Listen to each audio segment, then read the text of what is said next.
నమస్తే మంది రామారావు గారు. Welcome to icon politics. Okay అండి. సార్, ఇది దువ్వాడ శ్రీనివాస్ గారిది ఒక ఆడియో అనేది బయటికి రావడం జరిగింది. సో అక్కడ ప్రభుత్వ ఉద్యోగి ఓ దివ్యాల మారుతిరి గారి పైన ఏదైతే కరెంట్ బిల్లు బకాయిలు పెండింగ్ ఉన్నాయని చెప్పేసి, సో ఆ బిల్లులో పెండింగ్ ఉన్నాయి. అందుకని అక్కడ లైన్ అనేది కట్ చేయడం జరిగింది. కరెంట్ అనేది తీసేయడం జరిగిందని ఆ ప్రభుత్వ ఉద్యోగి తీసేయడం జరిగింది కరెంట్. దానికి దువ్వాడ శ్రీనివాస్ గారు కాల్ చేసి కరెంట్ బిల్ ఎక్కడ బకాయిలున్నాయి? ఎక్కడున్నాయి? ఏదైనా పెండింగ్ ఉన్నాయా? ఒకసారి నువ్వు చూడు అని. ఇంకోటేంటంటే, "నువ్వు టెక్కల్లో ఎలా ఉద్యోగం చేస్తావో నేనే చూస్తాను. నీ అంతు చూస్తాను నా యాల" అని బూతులు తిట్టడం, సంబోధించడం జరిగింది. సో, ఆ కాల్ రికార్డు, ఆ ఆడియో విన్న తర్వాత మీ స్పందనేంటి సార్? ఆయన అసలు ఎప్పుడో ఒక మేనర్స్ కోల్పోయాడు. అతి నీచమైన పేరు తెచ్చుకున్నాడు. ఓకే. తర్వాత ఎందుకంటే అన్ని మాటలు మనమే ఉన్నాం. హైందవ సాంప్రదాయం గురించి మాట్లాడాడు. వాళ్ళ బిడ్డలు ప్రాణం అని చెప్పాడు. అదే బిడ్డల్ని పెద్ద కర్రతో కొట్టడానికి బయలుదేరాడు. అది చూసాము. తర్వాత ఏమిటంటే హిందూ ధర్మంలో ఒకే భార్య, ఒకటే మాట, ఇట్లాంటివన్నీ చెప్పాడు. తర్వాత ఏమో కెమెరా ముందు ముద్దులు పెట్టుకున్నారు మాధురిని, దువ్వాడ శ్రీనివాసును.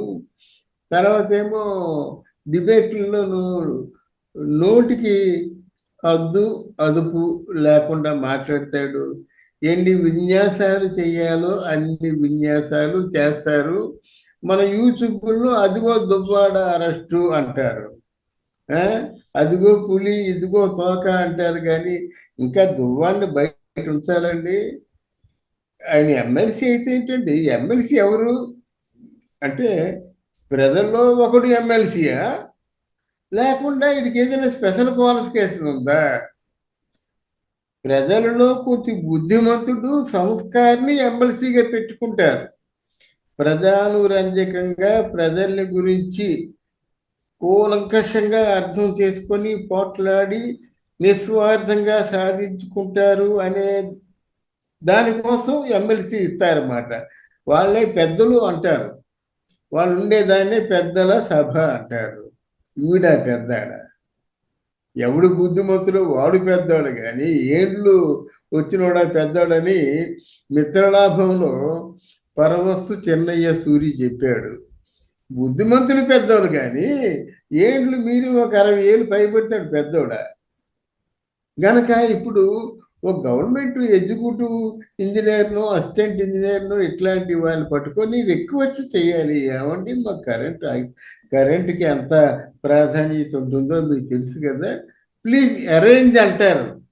రిక్వెస్ట్ ఎలాగంటారంటే యూ మస్ట్ అని ఎవరు అంటారు, ప్లీజ్ ట్రై టు అంటే అరేంజ్. ఇక్కడ కరెంట్ బిల్ కట్టినప్పటికీ కూడా కరెంట్ బిల్ అనేది కరెంట్ తీసేయడం జరిగిందని దువ్వాడ శ్రీనివాస్ గారి ఆవేదన.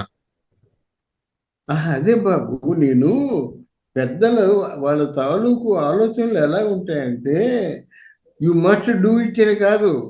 నేను రామారావు గారి ఇంట్లో ఉండేవాడిని, పని చేసేవాడిని. ఎలా మాట్లాడమంటారు తెలిసిన? ఆ ప్లీజ్ అనేది ముందు ఉంటుంది. కైండ్లీ అరేంజ్ అంటారు. అంటే ఎవరి ద్వారా చెప్పి చేయించండి. ఎంత రెస్పెక్ట్గా ఉంటుందండి. వాళ్ళు రామారావు గారు మీరు మీరు అనడానికి ఆయన పాలసీ ఏమిటంటే ముందు మనం వాళ్ళని గౌరవిస్తే వాళ్ళు మనల్ని గౌరవిస్తారు. మనం వాళ్ళని గౌరవించకపోయినట్లయితే how can we demand the respect from the others? అది ఆలోచిస్తారన్నమాట. అలాంటి ఈయనెవడు టెక్కల్లో ఉన్నటువంటి ఈ పక్షి ఇలా నోటికి అదుపు లేకుండా మాట్లాడుతుంటే ఇంకేం గౌరవం ఇస్తారండి? ఈ రంకు భాగవతాలండి ఎవరికి కావాలండి? ఈ శ్రీరామచంద్రుడు కబుర్లు చెప్తాడా? 60 ఏళ్ళ పైబడినవాడు, 16 ఏళ్ళ బాలకుమారుడు కాదు. ఆవిడేమో మామూలుగా ఓ 10-12 ఏళ్ళ గోపిక స్త్రీ కాదు కదా. ఎందుకు అదంతా అందరూ ఎంతమంది ఎన్ని రకాలుగా అసహించుకుంటున్నారు?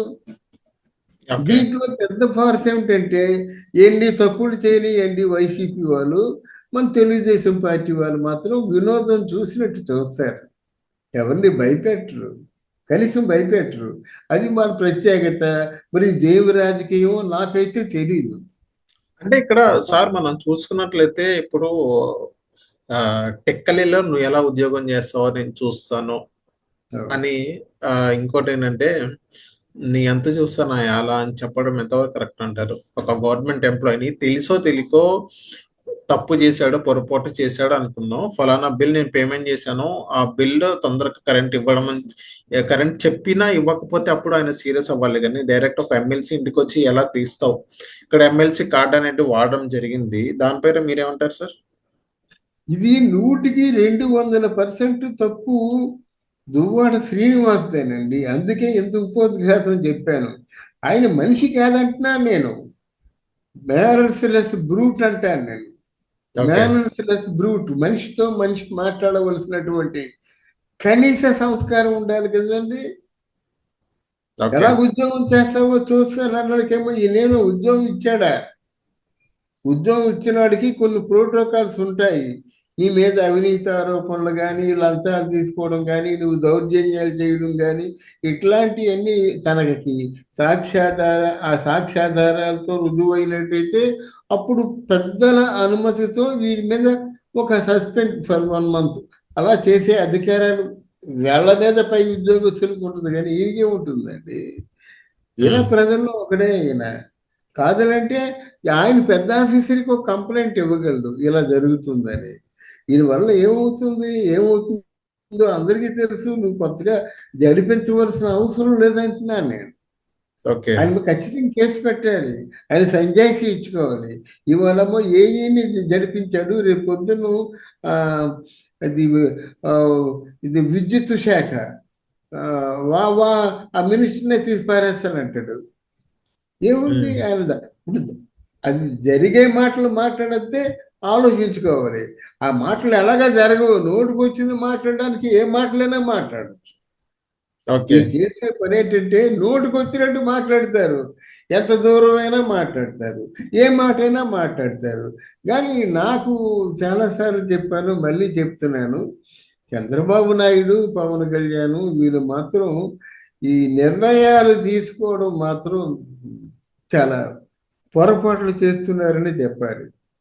ఒకటి, వాళ్ళు వైసీపీ వాళ్ళ మీద ఎవరికి అంటే ప్రజల తాలూకు దృష్టి ఎవరి మీద అయితే ఉందో వైసీపీ వాళ్ళు స్వాతి ముత్యాలంటే ఒక గంగా నదిలోంచి ఒక చెంబు నీళ్లు తీసుకొచ్చి వాళ్ళ పాదాలు కడిగి నెత్తి మీద చల్లుకోండి, బాగా అర్థమవుతుందని చెప్తున్నాను.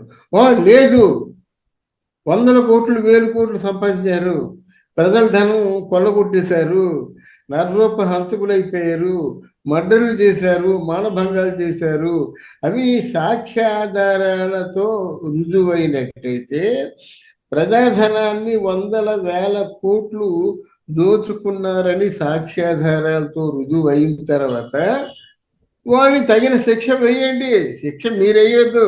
అక్కడ లాయర్ ఆర్డర్స్ ఉంది, జ్యుడిషియరీ ఒక న్యాయస్థానం ఉంది, వాళ్ళు వేస్తారు.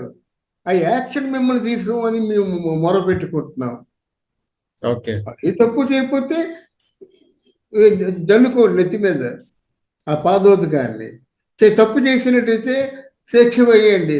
మరి ఇంకొకటి తప్పు చేయడం మానేస్తాడు. వంశీని శిక్ష వేశారు, బోరగట్టకి శిక్ష వేశారు. ఆ ఇద్దరు పడినట్టు మిగతా వాళ్ళు పడితే వారు తప్పులు చేద్దామన్న ఆలోచన వస్తుందా? వారు భవిష్యత్తులో తప్పులు చేస్తారా? ఇది నేను బాహాటంగా నేను చెప్పదలుచుకున్నాను. నేను టీడీపీని కానీ జనసేన పార్టీని కానీ చాలా సమర్థిస్తాను. ఎందుకంటే మార్పు రావాలి, ప్రభుత్వంలో మార్పు రావాలి, పాలనలో మార్పు రావాలి, ప్రజలకి మంచి జరగాలి. పుట్టగొడుగుల నిరుద్యోగులు పెరిగిపోతున్నారు, ఆర్థిక మాంద్యం వచ్చేస్తుంది, అప్పులు పెరిగిపోతున్నాయి. ఒక మార్పు కోసం మనం టీడీపీని కానీ జనసేన పార్టీని కానీ మనం నిజాన్ని నిర్భయంగా చెప్పాం. దానికి ఎన్నో మాటలు కాసాము, ఎంతో మంది కేసులు వేశారు, నా మీద శిక్షలు వేశారు, బెదిరించారు.